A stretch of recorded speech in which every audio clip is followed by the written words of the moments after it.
Menuda suerte. Eso es lo que pienso de los afortunados que pudieron probar estos aparatos en los alocados 90. Hay una frase que dice, cualquier tiempo pasado fue mejor. Y seguramente que para nosotros sí que lo fue. Aunque seguramente si enseñamos estos aparatos a un niño de 10 años no nos comprenderán y pensarán que estamos un poco locos. Lo que sí que es una realidad es que los coches nacidos en aquella época tenían personalidad. Cada coche era diferente y uno no parecía la copia de otro. Muchas veces en sus imperfecciones estaban su carisma y su perfección. Y es que con los coches como con las personas no son solo números, más importante es lo que nos transmiten estos al verlos pasar delante de nosotros. En estas 4 pruebas podremos analizar las 2 versiones del Escort RS Cosworth, en la primera T35 y la segunda T25, y ya de paso lo compararemos con los rivales y notas rivales que tenía en su momento. Pues bien, vamos a comenzar analizando el T35. Y como no, aquí tenemos una de las mejores revistas españolas, Autopista, para explicarnos de qué se trataba la nueva joya creada por Ford. El Ford Escort RS Cosworth no se trata de un coche normal, no parte de una versión comercial sobre la que se trabaja para así crear un coche de rallies, sino al revés. Primero han diseñado el coche de competición y luego sobre esa base consiguen que sea apto para usarse todos los días. De esta manera no es de extrañar que el Cosworth poco tenga que ver con los Ford Escort normal, más allá que por su estética. A diferencia de la versión civilizada, su motor no va situado en posición transversal, su distancia entre ejes no es la misma y su habitabilidad tampoco. Técnicamente poco queda de un Ford Escort y su estética también sufrirá grandes cambios. A simple vista queda claro que lo más destacable es su enorme alerón que imposibilita una correcta visión trasera. Pero también el spoiler delantero, las branquias en las aletas delanteras o las enormes llantas nos seguirán mostrando que este coche se trata de algo muy especial. A diferencia de ahora, la versión más parca en equipamiento no era más cara. Esta versión llamada Motorsport carece de cualquier tipo de lujo, mostrando un interior que carece de cualquier atisbo a la comodidad. Paradójicamente, uno de los puntos negativos será su motor con excesiva personalidad, al carecer de cualquier tipo de elasticidad. Su motor, que es una evolución del que montaba el Sierra Cosworth, es más potente pero con un mayor tiempo de respuesta. Sus aceleraciones son sobresalientes pero sus recuperaciones no son tan destacables. Tras analizar su motor, ahora falta ver otro elemento fundamental en un coche de este tipo, su comportamiento. Pues bien, el Escort Cosworth es tan eficaz como un Lancia Integrale y casi tan fácil de conducir como un Mazda 323 GTR. Frente al Integrale parece más ágil, más propulsión trasera y con un límite más alto que el Lancia gracias en parte a sus grandes neumáticos. Al Cosworth solo se atraganta en las zonas lentas y de franca aceleración, donde por culpa de una suspensión que es sorprendentemente suave le perjudica subirando en exceso. Por lo demás, sus frenos son excepcionales, parando el coche a 140 km/h en solo 74 metros. Y a pesar de contar con frenos ABS, el sistema funciona de maravilla. Por último, ¿cuánto corría esta joya? Pues demasiado. Con 227 caballos de potencia logra una velocidad máxima de 232,3 km/h, realizando un 0 a 100 en 5,81 segundos y cubriendo el kilómetro con salida parada en 26,29 segundos. Prestaciones que hoy en día siguen siendo de auténtico tiro.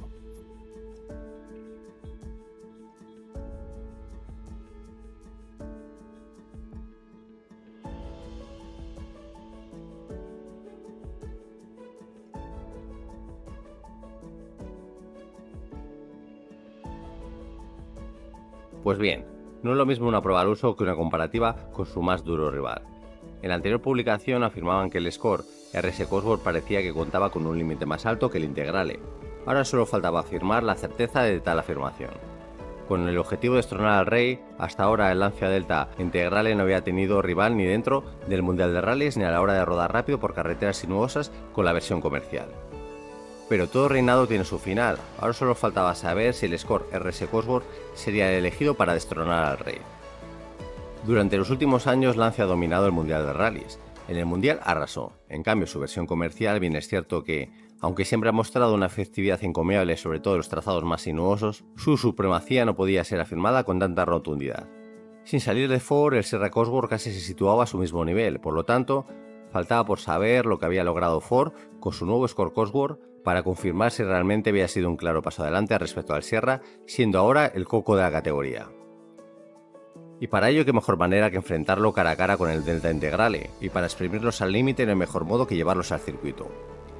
En las instalaciones de Campadro usarían las 2 pistas disponibles, una de 2,2 km con curvas que simulan una carretera de segundo orden, con curvas lentas y de radio medio, donde difícilmente se sobrepasan los 145 km por hora. La segunda pista de solo 400 metros y muy deslizante simularía un tramo de tierra, donde ya de paso podrían entrenar la técnica del derrapaje. Para la ocasión, el Deltona escogido es especial. Una versión limitada a 400 unidades, su estética exterior, con los colores de Martini y su interior, con los fantásticos asientos Packard Recaro, podían competir de tú a tú con la estética algo estrafalaria de su competidor de Ford. Es curioso ver cómo en la época se tildaba de excesivo el tamaño del alerón del Escort, cuando ahora es su gran seña de identidad. Entonces en un futuro también entenderemos las grandes rejillas que montan ahora los BMW. El tiempo lo dirá. Una vez pasamos al interior nos encontramos con ambiente racing. Claro, hoy en día el cuadro de instrumentos del Deltona ya ha pasado a la historia, pero en su momento ya se destacaba la cantidad de información que este proporcionaba. No obstante, cabe destacar que a pesar de los fantásticos asientos que se montan en ambos casos, el puesto de conducción no está resuelto bien en ninguno de los dos casos, siendo un aspecto clave que los dos tendrían que mejorar. Sobre el papel estamos con dos coches con idéntico planteamiento. Los dos tienen motores de 2 litros turbo con similar potencia. Los dos disponen de tracción total, unos diseños de suspensiones y una monta de frenos parecida. La mayor diferencia se podría decir que salta a la vista, y es la monta de sus neumáticos diferente, siendo la Escort más generosa con neumáticos 225 45 16 respecto a los 205 50 15 que monta el Deltona.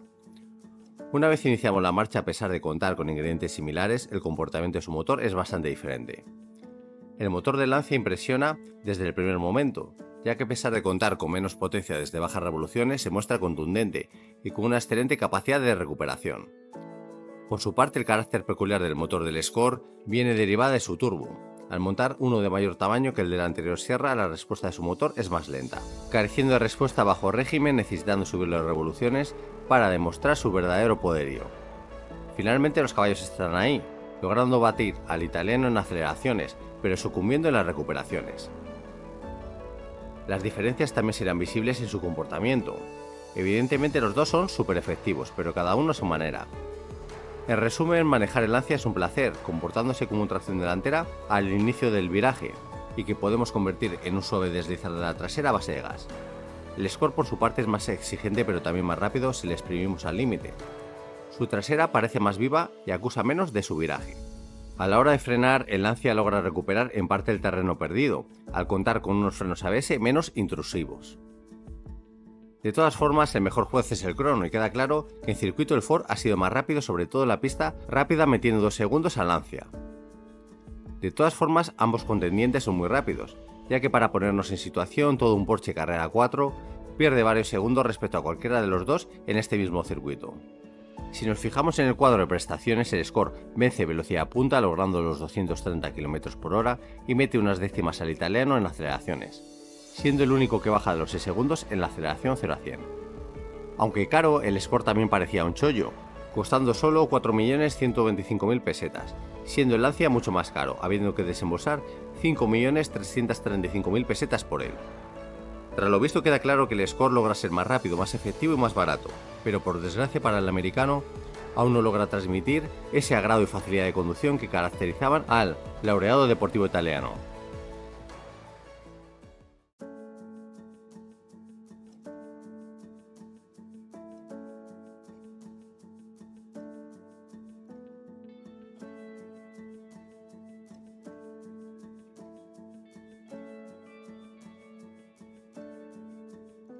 Pues sí, Ford una vez había logrado su objetivo de matricular el número necesario de T35 para competir en el Mundial de Rallys, modificó al Cossi para hacerlo más civilizado. Y para ello tenemos de nuevo a la revista Autopista para probar si realmente un turbo puede cambiar destacablemente el carácter de un coche. Esta unidad, a pesar de estar muy equipada, carece de un extra que a la postre se ha demostrado casi imprescindible en este coche: su alerón con la ballena llamado kit aerodinámico, extra que costaba 88.000 pesetas. Pues sí, Ford inicialmente se vio en la obligación de montar un turbo enorme al anterior Escort Cosworth, para de esta manera lograr en competición potencias de 350 caballos. Pero su versión comercial tenía un pecado: ser un motor que desde que acelerabas hasta que respondía tenías que contar varios segundos, eso sí, para salir catapultado. El nuevo modelo con turbo T25, también firmado por Garrett, cuenta con una turbina mucho menor y un 60% menos de inercia, soplando el turbo a 0,8 bares y con picos de 8 segundos a 1,25 bares de presión. El resultado de esta modificación, junto a otras leves modificaciones en el motor, logra un comportamiento mucho más elástico, logrando la misma potencia y par motor, pero en ambos casos llegando mucho antes. En cuanto a las prestaciones, si vemos la tabla adjunta, veremos que el nuevo modelo pierde varias décimas en aceleración, pero logra mejorar las recuperaciones. Otra cosa que ha cambiado es el precio, ahora superando claramente los 5 millones de pesetas, rozando casi los 6 millones de la unidad probada. Lo que no ha mejorado son los consumos, que al menos en esta unidad de prueba son incluso más altos que la versión anterior. En conclusión, ahora el nuevo Escort Cosworth permite una faceta más relajada gracias al nuevo motor, pero sigue invitando a practicar una conducción en curvas absolutamente al ataque.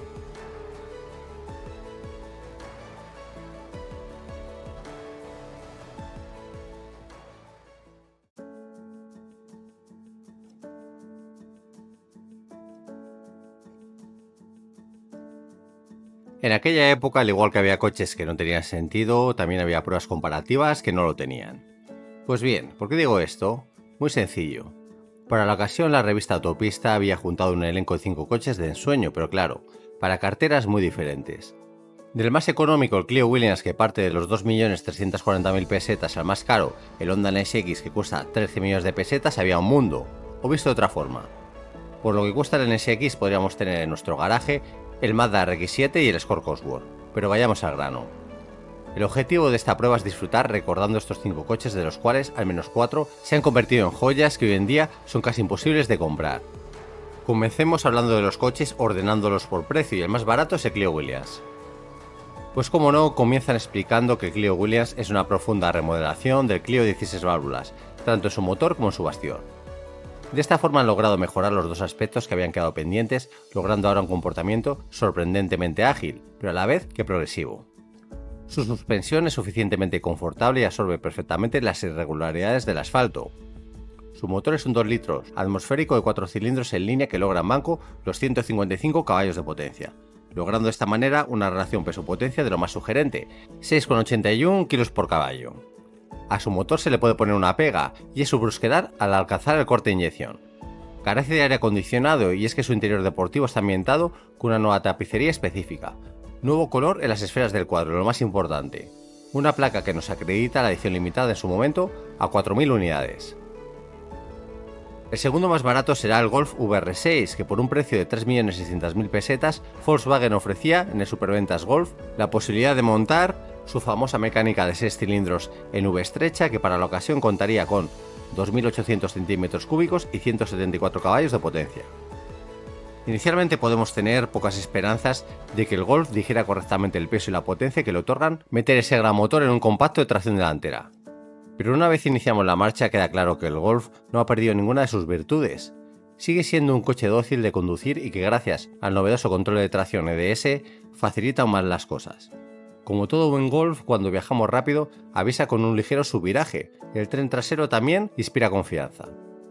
Su motor es un prodigio de elasticidad, potencia y sonido. Con una potencia en banco de 176,8 caballos y una relación peso-potencia de 6,88 kg por caballo, el Golf será el rey de la polivalencia, siendo confortable, el más habitable, con un maletero de 380 litros y siendo también un coche muy discreto. Pues el coche usado para la publicación es una absoluta rareza. ¿Por qué digo esto? Pues porque se trata de una unidad de las primeras C35, pero sin el gran alerón. Una opción que en este modelo Ford daba la opción de montarlo o no, sin ningún tipo de coste. A diferencia del T25, que sí que era un extra más por el que había que pagar. En esta ocasión el Cosworth usado para la comparativa es más discreto que el rojo que os mostré en la primera prueba. Como ya conocimos, en su momento el motor ya no tiene la progresividad del motor del anterior Sierra. Otro punto a mejorar es su caja de cambios, correcta para un coche normal pero no para un deportivo, que si cambiamos con rapidez sus protestas se dejarán oír.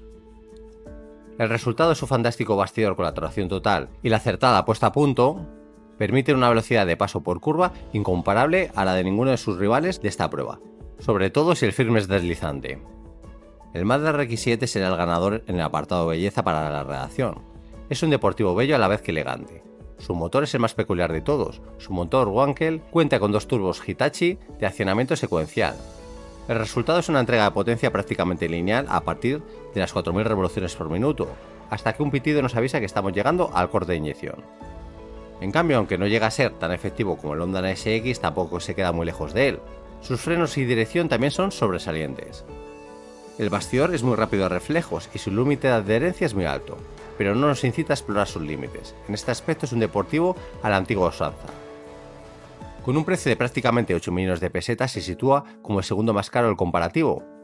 También es el segundo más potente con 243,6 caballos en banco, logrando una relación peso-potencia de 5,4 kg por caballo. Le llega el turno al más caro y el único con motor en disposición central. Sí, estamos hablando del NSX. Con un precio de tarifa de 13 millones de pesetas es el más caro con diferencia, pero tiene un porqué. El Honda NSX ha nacido para batirse con deportivos de marcas tan elitistas como Ferrari y Porsche. Su motor V6 está colocado en disposición central, lo que le permite un óptimo reparto de pesos. Esta última actualización ha sufrido leves cambios para irlo mejorando, como la dirección eléctrica asistida, doble airbag para conductor y acompañante, barras de refuerzo en las puertas y cinturones con tesor electrónico. Mecánicamente se han modificado los desarrollos de la tercera y cuarta marcha para lograr un cambio con relaciones más cerradas, dejando la quinta de desahogo. El Honda NSX es una obra perfecta donde se junta un fantástico motor con un bastidor con una puesta a punto adecuada. Pero lo mejor de todo es que es un deportivo usable para el día a día. Es más fácil acceder a él de lo esperado y en el habitáculo, siempre y cuando no midamos más de 1,90 m, estaremos cómodos dentro de él. Su motor nos ha regalado algún caballo en el banco de rodillos, alcanzando los 276,49 caballos, logrando de esta forma una relación peso-potencia de 4,93 kg por caballo. Pues qué mejor manera para saber qué diferencia hay entre estos coches deportivos tan diferentes que llevarlos a circuito o carreteras poco transitadas. El circuito del Jarama, la pista deslizante de la Escuela del Race y un tramo de montaña poco transitado dictaminarán si la mayor potencia y el motor central resultan imbatibles. Si un coche diseñado para los rallies y con tracción total logrará suplir en circuito su falta de potencia con ayuda de su tracción total. O si la tecnología Wankel del RX7 o la ligereza del Clio pueden suplir en parte su falta de argumentos sobre el papel para plantar cara a estos rivales tan duros. Pero empecemos viendo lo que corren. Y en este apartado hay pocas sorpresas, ya que prácticamente se ordenan en la tabla en función de su potencia. El Clio Williams y el Golf se encuentran algo desmarcados de sus rivales en aceleraciones puras.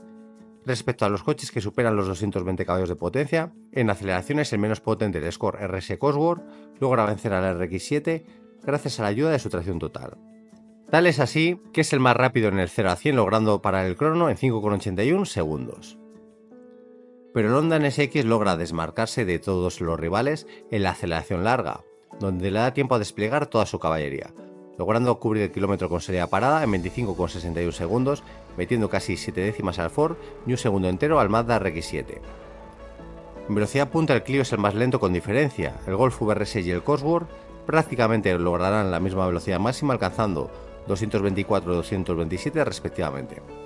El Mazda RX-7 prácticamente calca la velocidad máxima lograda por el Honda NSX, alcanzando 253 el RX-7 y 255 el NSX. El Clio Williams sorprende en recuperaciones, donde ya no hay tanta diferencia frente a sus rivales, y como no, vence en consumos. Pero vayamos al lío, lo más importante. ¿Cuál resultará el ganador en conducción deportiva?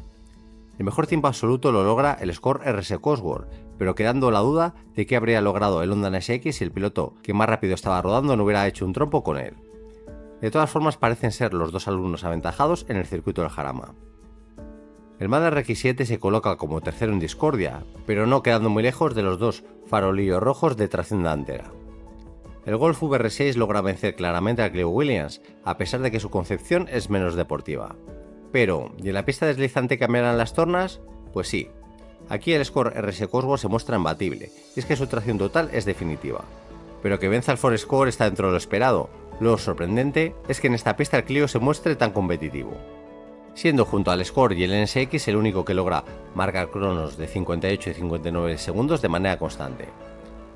Y cómo no, en los 90 se podían hacer estas cosas, marcar un tiempo en un tramo de carretera de montaña y encima publicarlo en la revista, con un par. Pues en este caso, cuando hay que rodar rápido que no al límite, el Honda NSX se reivindica, siendo el más rápido de todos. Entre el Clio el más lento y el Honda NSX, el más rápido, hay una diferencia de unos 3 segundos por kilómetro, al rodar rápido por este tramo de carretera. La conclusión está clara, tras lo visto los coches prácticamente se ordenan por precio y potencia. excepto el Extremo Score, que logra estar siempre arriba al ser prácticamente un coche de competición matriculable para la calle. Pero lo más importante, salvo en una carretera rigurosamente recta, será el conductor el que marque la principal diferencia. Y es que es importante saber que al final cada uno de los 5 cumple perfectamente el papel de lo que se espera de él. 4 pruebas para saber que era realmente el Escort RS Cosworth, un coche casi de competición que podía rodar por las carreteras.